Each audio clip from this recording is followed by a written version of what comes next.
जय श्री गणेश। भगवान शिव का त्रिपुर पर संधान करना और गणेश जी का विघ्न उपस्थित करना। आकाशवाणी द्वारा बोधित होने पर शिव द्वारा विघ्न नाशक गणेश का पूजन और अभिजीत मुहूर्त में तीनों पुरों का एकत्र होना और शिव द्वारा बाण अग्नि से संपूर्ण त्रिपुर को भस्म करना, मय दानव का बचा रहना। जय श्री गणेश।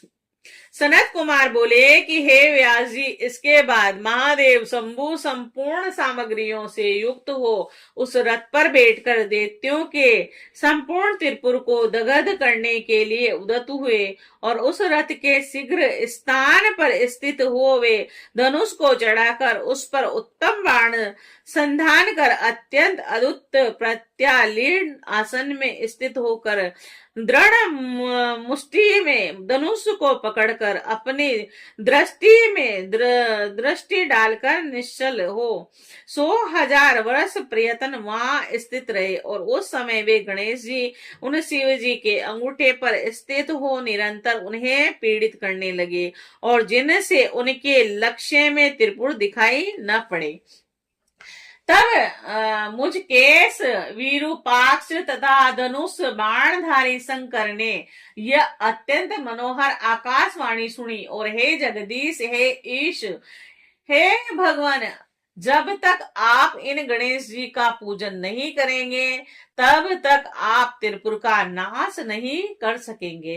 तदंतर यह वचन सुनकर अंधक का वध करने वाले सदाशिव ने भद्रकाली को बुलाकर गणेश जी की पूजा की और पूजा से उन गणेश के प्रसन्न हो जाने पर भगवान शिव ने आकाश में स्वयं अपने आगे उन महात्मा दैत्य तारक पुत्रों के तीनों पुरों को देखा जो यथा योग्य एक दूसरे से युक्त थे। और इस विषय में कोई ऐसा कहते हैं कि पर ब्रह्म देवेश परमेश्वर तो सबके पूजनीय हैं, फिर उनके कार्य की सिद्धि दूसरों की प्रसन्नता से हो यह तो उनके लिए उचित नहीं प्रतीत होता। वे परब्रह्म स्वतंत्र निर्गुण निर्गुण परमात्मा तथा माया से रहित एवं सभी से अलक्ष्य हैं। वे परम प्रभु पंच देवात्मक तथा पंच देवों के उपास्य हैं और उनका कोई भी उपास्य नहीं है। वे ही सबके उपास्य हैं अथवा हे मुने, उनको वर देने वाले उन देवादिदेव महेश्वर की लीला से सभी रचित संभव है। जब महादेव जी गणेश का पूजन कर स्थित हो गए उसी समय वे तीनों पुरुष शीघ्र ही एक में मिल गए और हे मुने, इस प्रकार त्रिपुर के एक साथ मिल जाने पर देवताओं का तथा महात्माओं को बड़ी प्रसन्नता हुई। तत्पश्चात तमत देवगण महर्षि एवं सिद्धगण महादेव जी की स्तुति करते हुए उनकी जय जयकार करने लगे। इसके बाद जगतपति ब्रह्मा तथा विष्णु ने कहा, हे महेश्वर, अब इन दैत्य तारक पुत्रों के वध का कार्य समय उपस्थित हो गया है। हे विप्रभु, आप देव कार्य संपन्न कीजिए, क्योंकि इनके तीनों पुर एक स्थान में आ गए। हे देवेश, जब तक यह पुर एक दूसरे से अलग नहीं होते तब तक आप बाण छोड़िए और त्रिपुर के को भस्म कर दीजिए।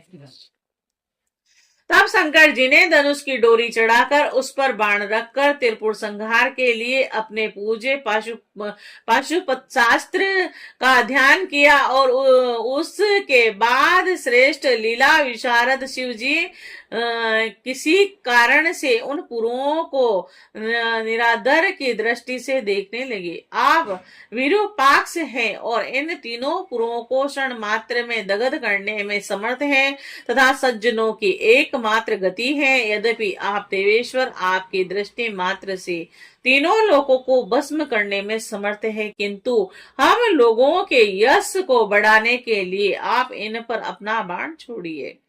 और इस प्रकार जब विष्णु ब्रह्मा आदि समस्त देवताओं ने महेश्वर की स्तुति की तब उन्होंने उसी बाण से तीनों पुरों को भस्म करने की इच्छा की और उन शिव जी ने अभिजीत मुहूर्त में उस अद्भुत धनुष को खींचकर उसकी प्रत्यंचा की टंकार से अत्यंत दुस्सह शब्द करके और उन असुरों को अपना नाम सुनाकर तथा उन्हें ललकारते हुए करोड़ों सूर्य के समान देवी पे मान बाण छोड़ा।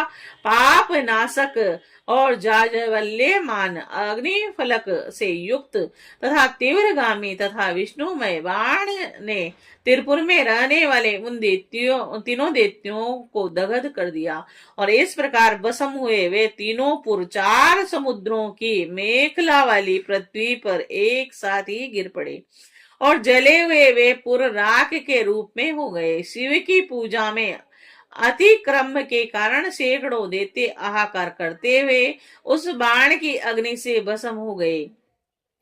जब भाइयों के सहित तारकाक्ष भस्म होने लगा तब उसने अपने प्रभु भक्त वत्सल भगवान सदाशिव का स्मरण किया और महादेव की ओर देखकर ब्रह्म भक्ति से युक्त होकर वह नाना प्रकार के विलाप करता हुआ मन ही मन उनसे कहने लगा।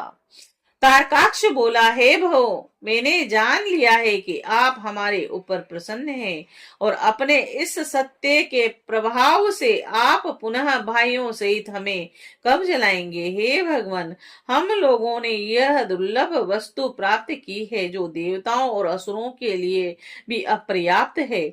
हमारी बुद्धि जन्म जन्मांतर में आपकी भक्ति से प्रभावित रहे।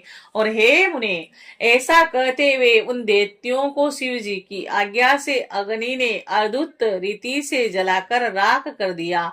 और हे व्यास जी, उन अग्नि ने अन्य बालक तथा वृद्ध दानवों को भी शिव जी की आज्ञा से शीघ्र ही जलाकर राख कर दिया।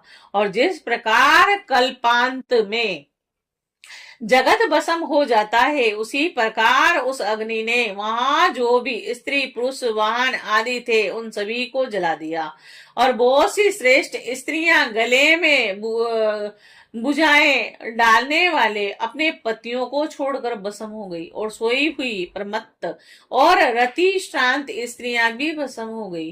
कोई आधी जलकर चेतना में आकर बारंबार मोह से मूर्छित हो जाती थी तो कोई अति सूक्ष्म भी ऐसी वस्तु शेष न बची जो त्रिपुर की अग्नि से भस्म न हुई हो। केवल एक अविनाशी विश्वकर्मा मय दानव को छोड़कर यस्तावर तथा जगम कोई भी बिना जले न बचा। वह देवताओं का विरोधी नहीं था और विपत्ति काल में भी महेश का शरणागत भक्त था और शिव जी के तेज से रक्षित था। चाहे दैत्य हो चाहे अन्य प्राणी हो, भावा भाव की अवस्था में तथा कृत्य अकृत्य काल में महेश्वर के शरणागत होने पर उनका नाशकारक पतन नहीं होता है। इसीलिए सत्पुरुषों को ध्यान पूर्वक इस प्रकार का यत्न करना चाहिए जिससे भक्ति बढ़े। निंदा से लोक का क्षय होता है, अतः उस कर्म को कभी नहीं करना चाहिए। पुरुष को कभी ऐसा कार्य नहीं करना चाहिए जिससे उन त्रिपुरों जैसा संयोग उपस्थित हो। क्या ही उत्तम बात होती कि प्रारब्ध से ही सभी का मन शिव जी में लगता और उस समय भी जो दैत्य बांधुओं सहित शिव पूजन में तत्पर थे वे सब शिव पूजा के प्रभाव से गणों के अधिपति हो गए।